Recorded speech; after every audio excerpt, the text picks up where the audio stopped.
Beralih ke informasi lain, Saudara, kuasa hukum istri perempuan yang menjadi tersangka kasus kematian Brigadir Nur Hadi yang melibatkan dua atasannya meminta agar kliennya dapat menjadi justice collaborator.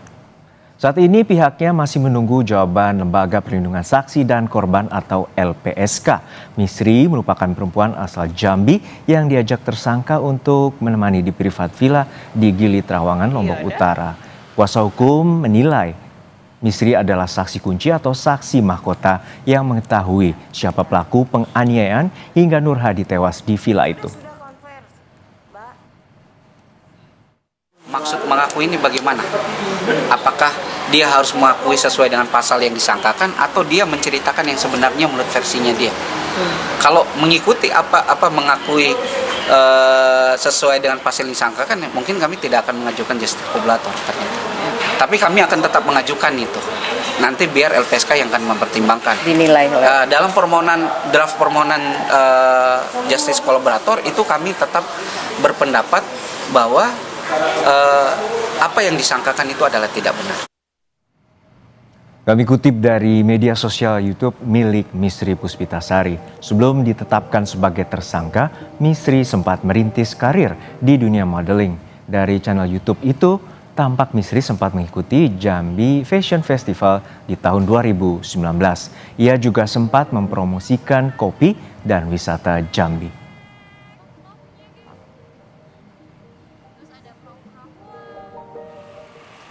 Sementara itu, tim penyidik Mabes Polri turun tangan memeriksa para tersangka di Rutan Polda NTB.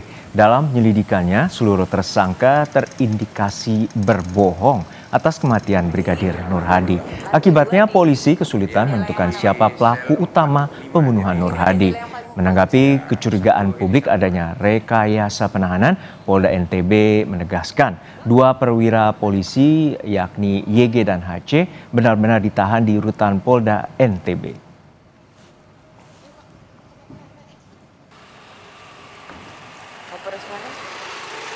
Memang benar sudah ditahan. Iya, tetap dia ada di sini. Tidak ada itu kita sembunyi-sembunyi, terbuka. Ya, untuk apa kita bohongi masyarakat? Berdasarkan rekomendasi dari tim medis bahwa dia bisa melaksanakan penahanan, baru kita terima. Jadi kalau yang kemarin itu baru penyerahan untuk dilakukan serah terima dari penyidik ke petugas jaga tahanan. Jadi nggak bisa langsung dikasih baju tahanan? Nggak bisa itu. Nanti saya dong melanggar hak dari tahanan, sedangkan ada aturan yang mengaturnya. Kompolnas meminta kasus kematian Brigadir Muhammad Nur Hadi yang dibunuh oleh atasannya ditelusuri dengan cermat. Komisioner Kompolnas Hairul Anam mengatakan kasus ini perlu penyidikan mendalam untuk membuktikan peristiwa yang sebenarnya terjadi.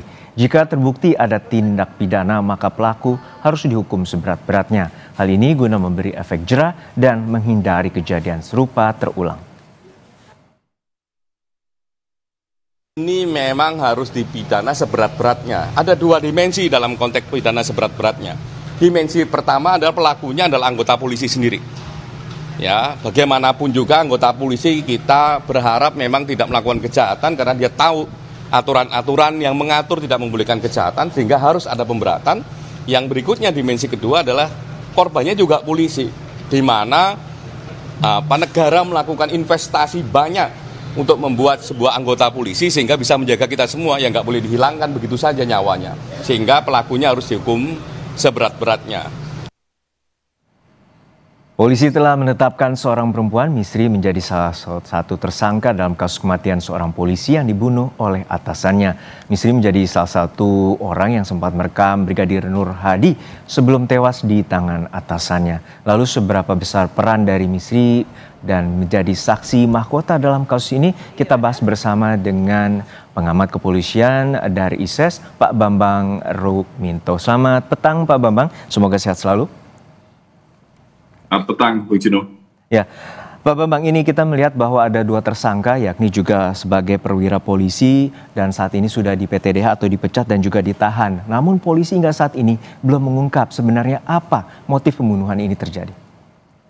Ya, memang agak aneh ya bagi nalar publik Karena kasus ini kan sudah terjadi 14 April yang lalu, kemudian baru kasus peristiwa kematiannya 14 April, kemudian terungkap mulai 1 Mei kan, artinya sudah hampir 1,5 bulan kasus ini bergulir. Tetapi kepolisian daerah NTB seolah-olah mengulur-ngulur waktu untuk menetapkan para terduga tersangka ini dan menentukan siapa pelaku dari pembunuhan Brigadir Nur Hadi ini. Dalam konteks peristiwa ini ada 2 tersangka dari kepolisian, 1 dari masyarakat sipil. Artinya masyarakat sipil ini memiliki peran yang lemah ya, dan dominasi anggota kepolisian pada masyarakat sipil ini tentu akan sangat mempengaruhi kesaksian-kesaksian, apalagi peran masyarakat sipil ini juga masuk dalam penersangkaan yang disampaikan oleh kepolisian seperti itu. Yeah. Apa peran Misri ini, peran masyarakat sipil ini yang harusnya lebih didalami lebih dulu seperti itu untuk membuka kasus ini. Karena kalau tidak nanti akan terus berputar-putar seperti itu. Ya, Pak Bambang, kita mengingat bahwa di tahun 2022 silam mengingat kasus dari Ferdy Sambo, terkait dengan kasus ini juga kita melihat ada dugaan relasi kuasa karena melihat atasannya ini merupakan seorang Kasubdit Paminal Propam pada saat sebelum dipecat dan korban merupakan anggota dari Propam sendiri. Anda melihat seperti apa dari kasus ini? Apakah ada unsur dugaan relasi kuasa dan berkaitan dengan jabatan yang dimiliki oleh Kompol Y atau yang menjadi tersangka saat ini? Sangat memungkinkan ya, apalagi dalam proses penyelidikan ini mereka juga diketahui mengkonsumsi obat-obat terlarang seperti itu. Artinya fungsi Propam ini tidak menjalankan fungsinya dengan baik.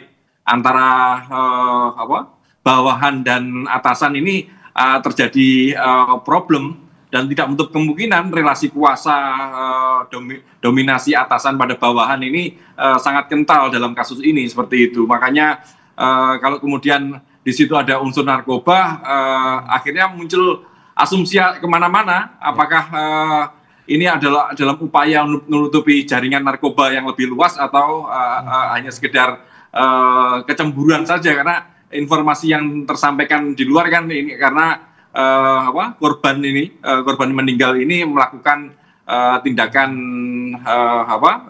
merayu salah satu tersangka, misalnya seperti itu. Iya. Dan dari temuan dari ahli forensik bahwa korban mengalami luka di bagian leher, kemudian patah tulang juga di bagian leher, luka kepala, punggung hingga bagian kaki. Artinya ada penganiayaan berat di sana dan dugaan ini juga bisa mengarah ke pasal pembunuhan berencana atau pasal 340. Namun kita melihat bagaimana adanya tersangka dari warga sipil dan sejauh mana dari kesaksian ini menjadi saksi kunci dan juga dari kuasa hukum tadi bisa menjadikan dia sebagai justice collaborator. Ya, makanya peran masyarakat sipil ini kan sangat lemah dalam konteks penyelidikan kan sangat lemah. Upaya-upaya intimidatif pada saksi itu seringkali dilakukan oleh penyidik kepolisian. Maka peran dari salah satu anggota, salah satu tersangka ini apa itu harus lebih dijelaskan. Apakah ketiga-tiganya melakukan pengeroyokan, misalnya melakukan tindakan kekerasan bersama-sama atau seperti apa? Itu yang sebenarnya harus dijelaskan. Benar yang seperti disampaikan oleh pengacara anggota masyarakat sipil ini bahwa ini layak untuk menjadi justice collaborator. Ya, maka apakah Propam Polri perlu turun tangan langsung ini untuk mengusut kasus ini, Pak? Ya, untuk menjaga objektivitas seharusnya memang Mabes Polri turun ya. Tapi saya melihat Barreskrim sudah turun. Propam memang juga seharusnya segera turun. Dan yang lebih penting lagi LPSK juga harus segera melindungi saksi ini seperti itu.